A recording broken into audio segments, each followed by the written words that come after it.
Friends, welcome back to our channel. आज की इस वीडियो में हम लोग 28 दिसंबर के करंट अफेयर्स का रिवीजन करेंगे। पहला क्वेश्चन है, चीन ने किस नदी पर दुनिया का सबसे बड़ा बांध बनाने की मंजूरी दी है? ब्रह्मपुत्र नदी पर। ब्रह्मपुत्र नदी को तिब्बत में सांपो नदी कहा जाता है। फिर ये नदी नामचा बरवा पर्वत अरुणाचल प्रदेश में टकराती है और मुड़ जाती है।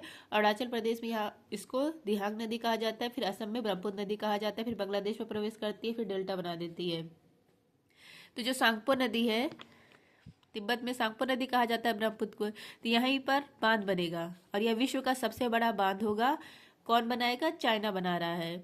वर्तमान में सबसे बड़ा बांध वह भी चाइना के पास ही है, 3 जॉर्ज डैम। यह भी चाइना का है, लेकिन यह यांगटीसी नदी पर है। दुनिया की नहीं, एशिया की सबसे लंबी जो नदी है यांगटीसी नदी, इस पर यह डैम बना हुआ है। लेकिन फ्यूचर में विश्व का सबसे बड़ा बांध यह बनेगा ब्रह्मपुत्र नदी पर, सांगपो नदी पर। ये अगर बांध बनता है, अगर भूकंप आती है, तो इससे सबसे ज्यादा संकट भारत पे आएगा, क्योंकि जो असम है, अरुणाचल प्रदेश, ये बाढ़ से प्रभावित हो जाएंगे अगर बांध टूट जाता है। नेक्स्ट है, ललन टॉप ब्रह्मपुत्र नदी की सहायक नदी है लोहित, दिवांग, सुबनसिरी, कामेंग, धनसिरी, तिस्ता। ब्रह्मपुत्र नदी यहाँ इसके ऊपर मौजली द्वीप है असम में। येलो रिवर यह कहा जाता है हवांगो नदी को, इसी को चीन का शोक कहा जाता है। नेक्स्ट है, भारत की सबसे पूर्वी नदी है लोहित नदी। लोहित नदी पर ढोला सादिया पुल है, जिसको भूपेन हजारिका पुल कहा जाता है। सिग्मो उत्सव गोवा में। सांची क्राफ्ट को जीआई टैग मिला, उत्तर प्रदेश का है। अजरक वस्त्रकला, इसको जीआई टैग मिला है, गुजरात का है। नेक्स्ट है, किस देश के क्वींस और कावेंट्री विश्वविद्यालय को गुजरात में परिसर स्थापित करने की मंजूरी मिली है? ब्रिटेन का है यह विश्वविद्यालय। ब्रिटेन यहाँ के 2 यूनिवर्सिटी, क्वींस यूनिवर्सिटी और कावेंट्री यूनिवर्सिटी, इन दोनों को भारत में परिसर खोलने की मंजूरी मिल गई है। और ये कहाँ पर ओपन करेंगे परिसर? गिफ्ट सिटी, गुजरात में अपना परिसर स्थापित करेंगे। अगर आपसे पूछे भारत में कौन सा जो परिसर है सबसे पहले स्थापित किया गया था, वो भी गिफ्ट सिटी गुजरात में ही स्थापित किया गया था। पहला देश है स्थापित करने वाला ऑस्ट्रेलिया, और पहला यूनिवर्सिटी है डिकॉन यूनिवर्सिटी ऑस्ट्रेलिया का। फ्रेंड, टेलीग्राम ज्वाइन करने के लिए आप लोग टेलीग्राम पर सर्च करेंगे @justdoityar चैनल आ जाएगा, टेलीग्राम ज्वाइन कर सकते हैं। नेक्स्ट है, इंग्लैंड के प्रधानमंत्री का नाम है कीर स्टारमर, किस पार्टी से है? लेबर पार्टी से।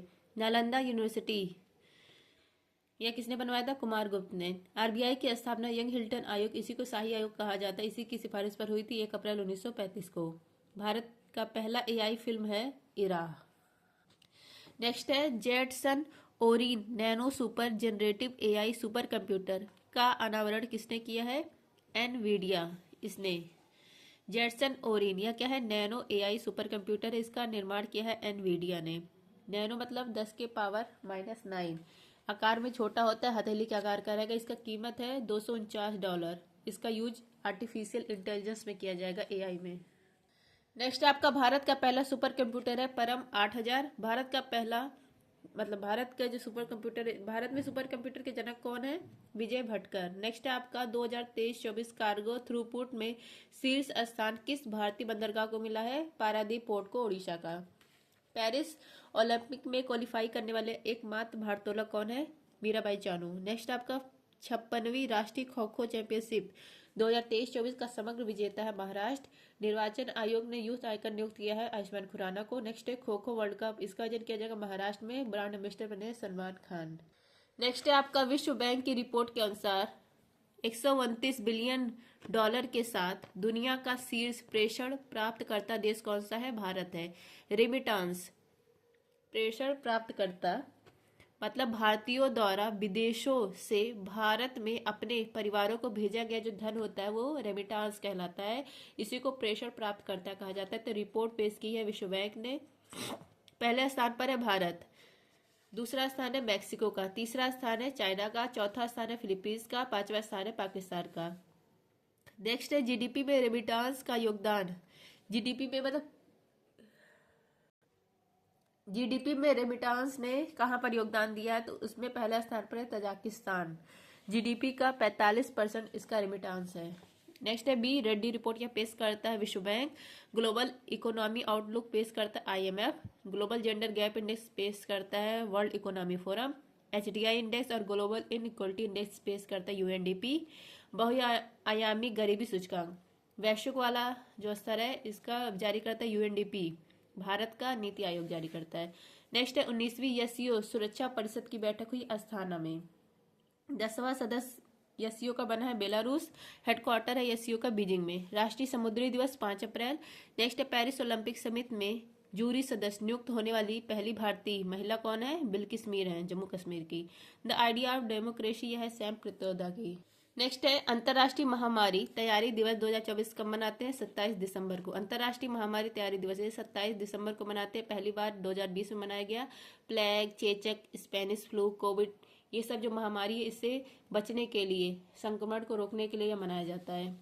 नेक्स्ट है 16,000 किलोमीटर की अफ्रीका की सबसे लंबी दौड़ पूरी करने वाले व्यक्ति कौन है? रसकुक है। नेक्स्ट है चैत्र शुक्ल प्रतिपदा को साजीबू चेराओबा नववर्ष त्योहार कहाँ मनाया गया? मणिपुर में। नेक्स्ट है दिवंगत नोबेल पुरस्कार विजेता पीटर हिंग्स, इन्होंने हिंग्स बोसान गॉड पार्टिकल की खोज की थी। नेक्स्ट है याना नामक 50,000 साल पुराने शिशु मैमथ की खोज कहाँ हुई है? रूस में। याना क्या है? यह 50,000 साल पुराना शिशु मैमथ है। इसकी खोज रूस में याना नदी बेसिन के पास की गई, इसीलिए इसका नाम याना रख दिया गया है। मैमथ ये हाथियों की विलुप्त प्रजाति, हाथियों की तरह दिखती थी। इसका उम्र 1 वर्ष रहता था। नेक्स्ट है ललन टॉप दुनिया का सबसे बड़ा विशाल सांप वासुकी इंडिकस, इसका जीवाश्म मिला है गुजरात में। यूरोप की सबसे लंबी नदी है वोल्गा नदी। जो यूनिकेटस आकायिमा है यह सांप है, 26 फीट इसकी ऊंचाई में है, मतलब लंबाई है। यह जिंदा सांप है। इसकी खोज की गई अमेजन वर्षावन में। नेक्स्ट है यूएसए का प्रतिष्ठित जॉन एल जैक स्क्विगर्ट्स जूनियर पुरस्कार यह मिला है इसरो को। खुबानी खिलना महोत्सव लद्दाख में मनाया गया। नेक्स्ट है आपका सड़क परिवहन और राजमार्ग मंत्रालय ने वर्ष 2023-24 में कितने किलोमीटर राष्ट्रीय राजमार्ग का निर्माण किया है? 12,349 किलोमीटर। नेक्स्ट है अंतर्राष्ट्रीय मानव अंतरिक्ष उड़ान दिवस 12 अप्रैल को मनाते हैं। नेक्स्ट है बेलग्राम कांग्रेस अधिवेशन के शताब्दी समारोह का आयोजन कहाँ हुआ है? कर्नाटक में। कांग्रेस इसकी स्थापना 1885 में एओ ह्यूम ने की थी। पहला अधिवेशन 1885 में होता है बॉम्बे में और अध्यक्ष व्योमेश चंद्र बनर्जी बनते हैं। अब नेक्स्ट है वह अधिवेशन जहां पर पहली और अंतिम बार अध्यक्षता महात्मा गांधी ने की थी, वह है बेलगाम अधिवेशन 1924 में। 26 से 27 दिसंबर 1924 में यह अधिवेशन हुआ था। 100 साल अभी इसको पूरे हो गए हैं। कर्नाटक में ये बेलगाम है, तो कर्नाटक में ही इसका शताब्दी समारोह मनाया गया है। नेक्स्ट है 1907 में सूरत अधिवेशन होता है, अध्यक्ष लाल रास बिहारी घोष बनते हैं। 1916 लखनऊ अधिवेशन, अंबिका चरण मजूमदार अध्यक्ष। 1925 में कानपुर अधिवेशन होता है, सरोजिनी नायडू अध्यक्ष बनती है। 1929 में लाहौर अधिवेशन, जवाहरलाल नेहरू अध्यक्ष बनते हैं। 1931 कराची अधिवेशन, सरदार वल्लभ भाई पटेल अध्यक्ष बनते हैं। 1938 में हरिपुरा अधिवेशन होता है, सुभाष चंद्र बोस बनते हैं। 1946 में मेरठ अधिवेशन, जेपी कृपलानी बनते हैं अध्यक्ष। नेक्स्ट है आपका आरबीआई ने वित्तीय क्षेत्र में एआई के जिम्मेदार उपयोग की रूपरेखा के लिए किसकी अध्यक्षता में 8 सदस्यीय पैनल का गठन किया है? डॉक्टर पुष्पक भट्टाचार्य की अध्यक्षता में। आरबीआई इन्होंने वित्तीय क्षेत्र में इसका एआई का जिम्मेदार उपयोग हो पाए वित्तीय क्षेत्र में, इसके लिए एक समिति बनाई है। इसमें 8 सदस्य हैं। इसके हेड बनाए गए हैं आईआईटी बॉम्बे के डॉक्टर पुष्पक भट्टाचार्य। नेक्स्ट है आपका नरसिम्हन समिति, बैंकिंग रिफॉर्म से संबंधित है। हाथरस भगदड़ के लिए कमेटी बनाई गई, justice Brajesh Srivastava committee. Sivaraman committee का संबंध है नाबार्ड से। चलैया समिति टैक्स रिफॉर्म से। सरदार सोर्सिंग समिति फंडामेंटल ड्यूटी जोड़ी गई थी, 42वां संविधान संशोधन किया गया था। बलवंत राय मेहता त्रिस्तरीय पंचायती राज से संबंधित है। यंग हिल्टन जो है आरबीआई से संबंधित है। मल्होत्रा कमेटी इंश्योरेंस रिफॉर्म से संबंधित है। नेक्स्ट आपका चुनाव आयोग के अनुसार वर्ष 2024 के लोकसभा चुनाव में महिलाओं का मतदान कितने % रहा है? 65.78%। 18वीं लोकसभा चुनाव ये 7 चरणों में हुआ था। यहाँ पर 97,95,51,847 मतदाता थे। टोटल इतने मतदाता थे लगभग 98 करोड़। इसमें से मतदान हुआ था 64.6 करोड़, इतना मतदान हुआ था। 2019 की तुलना में 7.4% बढ़ा था। फीमेल यहाँ पर 65.78% मतदान की है, अब मेल 65.55%, मतलब पुरुष की तुलना में महिला मतदान अधिक है। ऐसे ही 2 चुनाव हुए हैं जिसमें महिला मतदान अधिक है पुरुष की तुलना में, 2019 का लोकसभा चुनाव और 2024 का लोकसभा चुनाव। सर्वाधिक महिला मतदान % है दुबरी असम में 92% यहाँ पर हुआ है, और न्यूनतम महिला मतदान यह हुआ है श्रीनगर में 38%। नेक्स्ट है आपका पैरालेजिक व्यक्तियों के लिए walk on suit F1 robot किसने विकसित किया है? साउथ कोरिया ने। Walk on suit F1 robot यह विकसित किया है साउथ कोरिया ने। पैरालेजिक व्यक्तियों के लिए, दिव्यांग के लिए सूट बनाया गया है। चलने में समर्थ होगा, सीढ़ी पे चढ़ाने के लिए समर्थ होगा यह रोबोट। 50 kg है सूट का वेट। इसका निर्माण एल्यूमिनियम से, टाइटेनियम से किया गया है। यह इलेक्ट्रिक बैटरी है, इसको जब पहनेंगे तो चलने में समर्थ होंगे। जो सीढ़ी नहीं चढ़ पाता, सीढ़ी चढ़ने में समर्थ होगा। I hope friends revision class पसंद आया होगा। थैंक यू, जय हिंद।